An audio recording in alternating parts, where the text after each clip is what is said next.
বার্ষিক আয়ের হিসাবে দেশের একাধিক শীর্ষ রাজনৈতিক নেতাকে ছাড়িয়ে গেছেন গণ অধিকার পরিষদের সভাপতি ও ডাকসুর সাবেক ভিপি নুরুল হক নূর।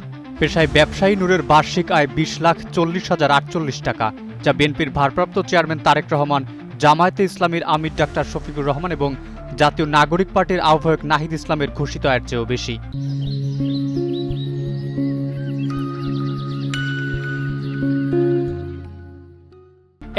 ডিসেম্বর নির্বাচন কমিশনে জমা দেওয়া নুরুল হক নূরের হলফনামা পর্যালোচনা করে পাওয়া যায় সব তথ্য। হলফনামা অনুযায়ী ব্যবসা থেকে নূরের বার্ষিক আয় 15,85,426 টাকা এবং অন্যান্য উৎস থেকে আয় 4,54,622 টাকা। অন্যদিকে তারেক রহমানের বার্ষিক আয় 6,76,353 টাকা, ডাক্তার শফিকুর রহমানের 3,60,000 এবং এনসিপির আহ্বায়ক নাহিদ ইসলামের 16 লাখ টাকা। বার্ষিক আয়ের দরে নূর এগিয়ে থাকলেও মোট সম্পদের হিসাবে শীর্ষে রয়েছেন অন্যরা।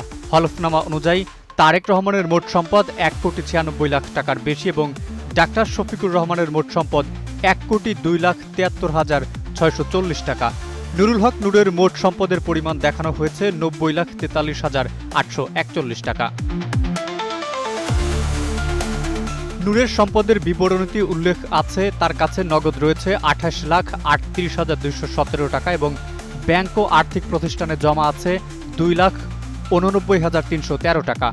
কোম্পানির শেয়ারে তার বিনিয়োগ 2,75,000 টাকা। উত্তরাধিকার সূত্রে প্রাপ্ত অন্যান্য আমানতের পরিমাণ 55,80,311 টাকা। জমির হিসাবে নূরের নামে 82 ডেসিমেল এবং তার স্ত্রী মারিয়া আক্তারের নামে 3 একর কৃষির জমি রয়েছে।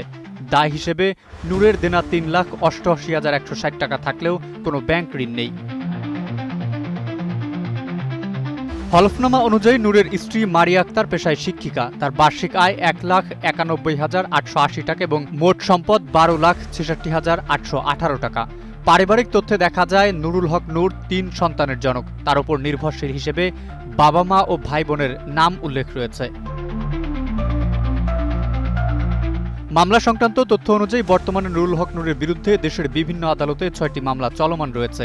এর আগে 8টি মামলা থেকে তিনি অব্যাহতি পেয়েছেন। আসন্ন নির্বাচনে তিনি পটুয়াখালী 3 আসন থেকে ট্রাক প্রতীক নিয়ে প্রতিদ্বন্দ্বিতা করছেন। জোটগত সমঝোতার কারণে ওই আসনে বিএনপি প্রার্থী দেয়নি। তবে সাবেক বিএনপি নেতা হাসান মামুন স্বতন্ত্র প্রার্থী হিসেবে এবং গণ অধিকার পরিষদের শহীদুল ইসলাম ফাহিম মনোনয়নপত্র জমা দিয়েছেন। নির্বাচন কমিশন ঘোষিত তফসিল অনুযায়ী আগামী 12 ফেব্রুয়ারি ভোট গ্রহণ অনুষ্ঠিত হবে। প্রার্থিতা প্রত্যাহারের শেষ সময় 20 জানুয়ারি। প্রতীক বরাদ্দ দেওয়া হবে 21 জানুয়ারি এবং 22 জানুয়ারি থেকে শুরু হবে নির্বাচনী প্রচারণা।